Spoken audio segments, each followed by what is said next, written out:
What up YouTube? Welcome to the video, welcome to my channel. Today's video is going to be the 1 month update since my hair transplant surgery. If you're wondering, I did get the FUE procedure. Right now what you're seeing is most of my hair is shedded off, which is expected because the new hairs underneath are pushing the old hairs out. So everywhere I'm bald is everywhere there's going to be hair. And in today's video, I'm going to show you what products I use, what kind of things I've experienced so far within the 1 month, what my fears kind of are, and I'm also going to show you guys what the donor area looks like. Alright, so let's start by looking through the products that I use on a day-to-day basis.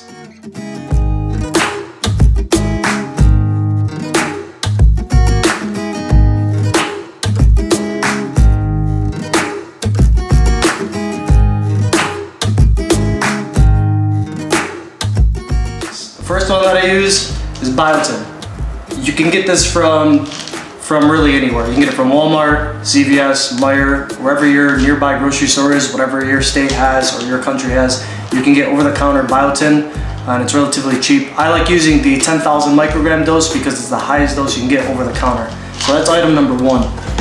Item number 2, this is actually this was pretty revolutionary when I discovered it. This is minoxidil right here. You will find this in the stores. You will find the Rogaine brand name for $50 for like a 2 or 3 month supply, which is absolutely ridiculous. And you can get a 6 month supply on Amazon for $34. I'm gonna have a link for that in my description below, so you can go straight to the site, or you can type it on Amazon, Kirkland brand minoxidil, and it'll get you to the same product. As long as it's 6 months for $34, you have the right product. The next product that I use, I got it from the Vera Clinic directly. This is called a GF hair serum, and basically what it has in it is it has biotin, it has oil properties from seed oils, and it also has vitamin B in it, a vitamin B complex. Another product that I use is, this is Finasteride right here. They come in 1 milligram tabs. The purpose of Finasteride is basically to block the DHT production from your testosterone, which is the main culprit of your hair loss. And I get my products from, you can get it as a prescription from your doctor, you can get it from the clinic you get a hair transplant from, or you can get it from third-party websites like Keeps or Hims.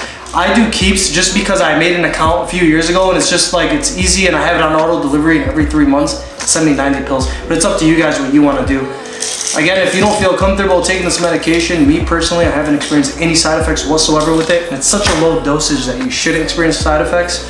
The only thing I've experienced was an increase in my hair density from when I started till now. So I'm definitely going to stay on it. And I don't want to, after getting this hair transplant, I don't want to make any mistakes and miss out on taking something I could have otherwise taken to save my hair transplant. This is what the GF hair serum looks like. I basically just apply this much. That's about it.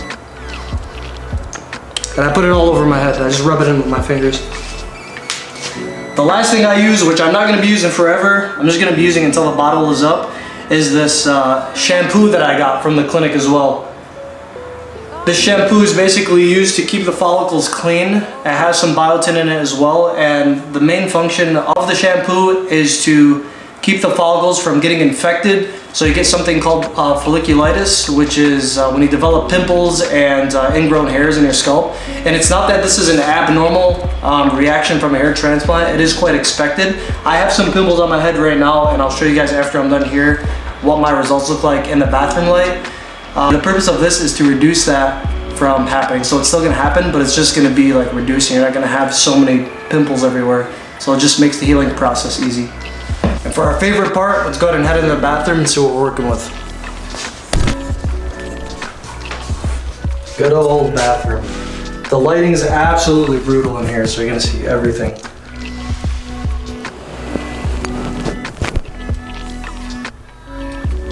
If you guys remember from the previous video, you can see exactly where I'm balding is everywhere that the hair has been transplanted.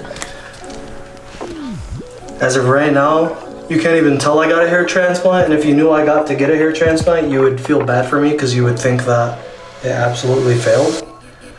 But that is not the case at all. Now, the one thing that scares me the most is actually the donor area. And I've seen some pretty bad donor areas in other videos, but I've seen them recover as well. I know it's not terrible, but I just don't know if it's all gonna grow back. Or I know it's not gonna grow back, but I don't know if it's all gonna blend well is what I meant to say.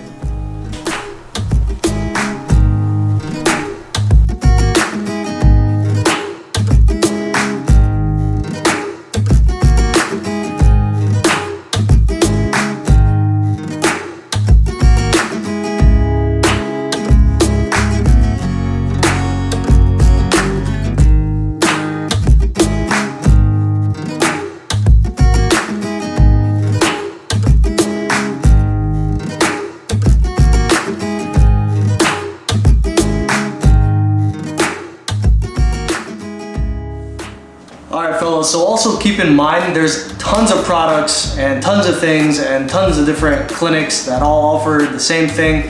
It all depends on what you want to do. For me specifically, I use reference points from YouTube and from personal people that I know and family members that went to certain clinics that use certain products, and I gathered all of that knowledge, kind of compressed it all together and came up with my own conclusion. So I'm just sharing that with you guys. So the first thing is the clinic that I use is called Vera Clinic, and I really only went there because there's two reasons I went there. One, because I had personal family members that went and I seen their results and they're outstanding. And also there's a YouTuber, his name is Amir. I've been following him forever. And his results really that was a done deal. Once I seen his results, no hesitation, I booked my ticket and I went. And then as far as products, really it's whatever works for you guys. I noticed this works for me. My nails and my hair grows out a lot when I take this, as opposed to like the chewable ones or like the other supplements. This one's NutriCost. I'll put a link for this, Amazon link, so you guys can get easy access to that. And then also like a no-brainer would be this one for me. You save so much money by just using the Kirkland brand. You can get it from Amazon or Costco, it doesn't matter. But as long as it's Kirkland brand and liquid solution, that's what works for me. Yeah, this is similar to the US to Kentagazole shampoo. Kind of does the same thing. Same thing for this. It's not required, but it does have a lot of vitamins that I like using, so that's why I use these products. So as you're watching this video, the reason why I tell you guys this is because it can seem overwhelming. You want to get the exact products and the exact stuff so you can get the exact same results, but everybody's a little different. It depends what's within your budget and what you're comfortable with. So it all just comes down to you ultimately. But I'm gonna go ahead and put some of the products that I can list. I'll list them in the description, and then the clinic that I went to, I'll definitely be leaving that in the description. And same as the last video, if you're really serious about a hair transplant, you're gonna click on the link. It's gonna take you to the website, and you can communicate through somebody like directly, like live. I think you can use like WhatsApp, Instagram, Facebook Messenger, whatever, and that's when your journey starts. So if you're serious about a hair transplant, then check out the link in the description below. If you still want to use products like I have, they work very well. I recommend using the products that I've used. And good luck guys, I'll see you on the next video.